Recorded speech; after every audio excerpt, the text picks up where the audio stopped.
Maurizio Castelletti, you are head of the department that is responsible for the European Year of Rail in the European Commission. What is the story behind the European Year of Rail? I will explain briefly. We start thinking about this initiative at the end of 2019. So the idea was to have to appoint, let's say, the year as Year of Rail, as we have done before in 2018 for the Year of Intermodality. So to have an initiative set at the level of services. But then we were approached by the Europalia Arts Festival. Every 2 years, this association organizes a program focusing on a country or on a theme. And they decided to focus in 2021 on rails. And this was the spark to be more ambitious. So on this basis, we decided to go to the European Parliament and the Council with a legislative proposal. This was done last year. And we took as a basis the year of cultural heritage of 2018. It has been done in a similar manner. So the council, the institution were very receptive of this idea, so we work very well together. And finally, this culminated in last year, so at the end of the year, with a decision taken. 2021 was chosen not in a casual manner, so it will be a very important year this year for rail.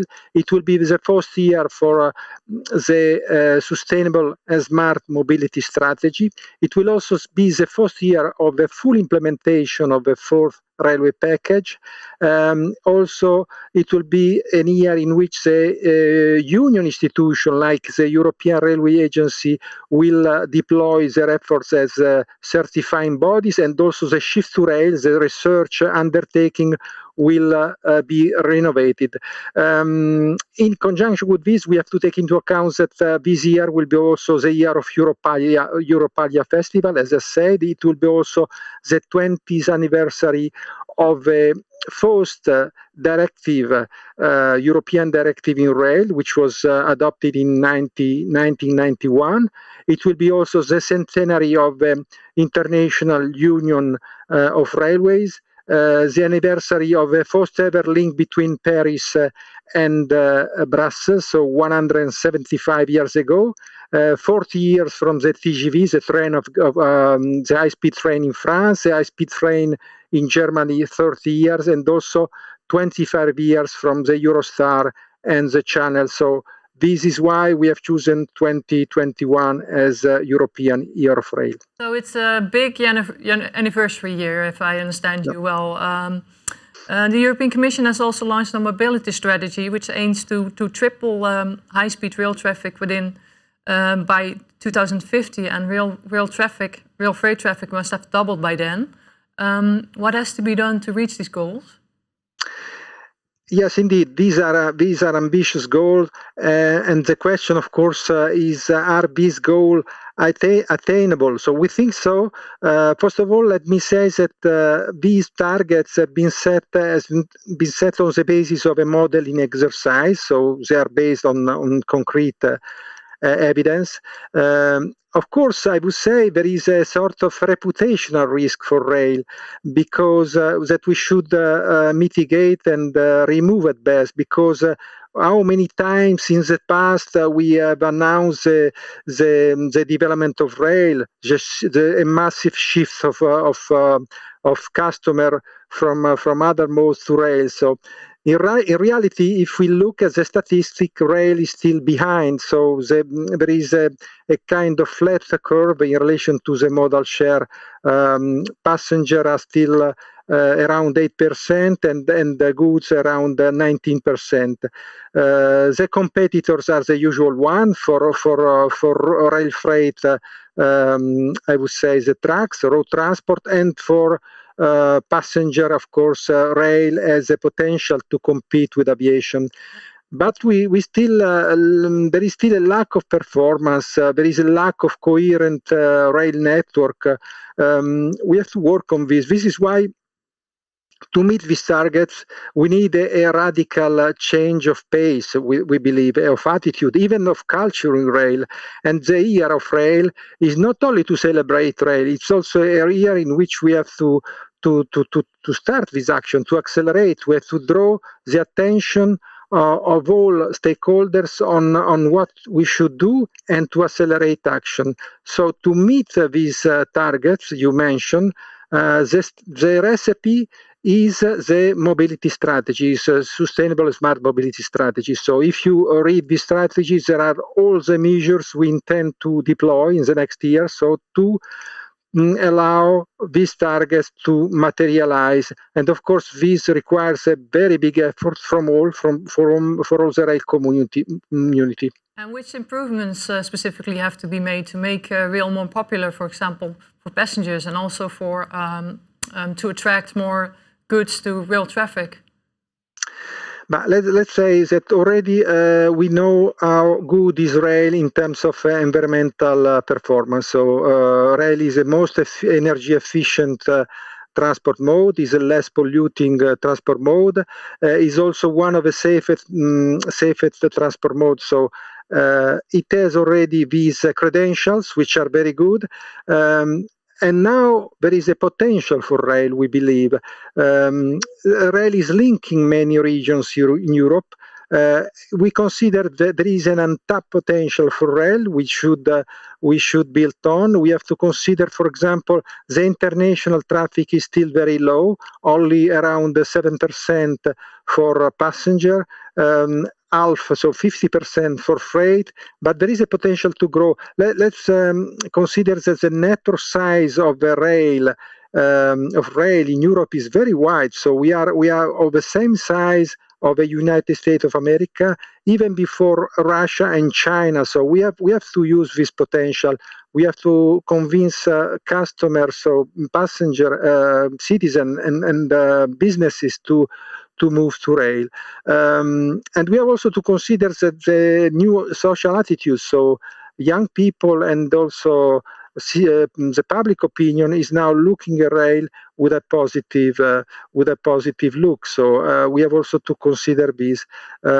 So this is why we have to work on the usual aspects, so to make the network more interoperable, to allow services to compete in a more effective manner. So we have to fully realize the market in rail, the rail market. Only by allowing private investment, we believe rail may compete as on the same footing with aviation and with road transport. Elizabeth Werner has also said earlier she wants the European kilometer charge for trucks. And she said this could be invested in sustainable mobility such as rail. Why would that be important to do? But this question is linked to one of the milestones which are in the mobility strategy. In the mobility strategy, we say that by 2030, so more or less in 10 years, the rail should compete, should be able to compete on an equal footing with the road, and all external cost of transport should be covered by users. So it's a concept of a polluter pays principle. So in this light, I think is when we reflect on the charges of a different transport mode, we should also consider that there is a need to internalize in these charges these external costs, the cost of the pollution, the cost of greenhouse emissions, the cost of accident.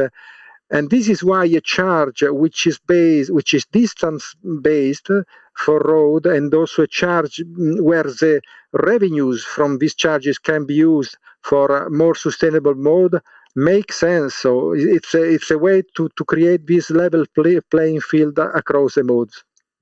And what are the most important projects the money should go to, in your opinion?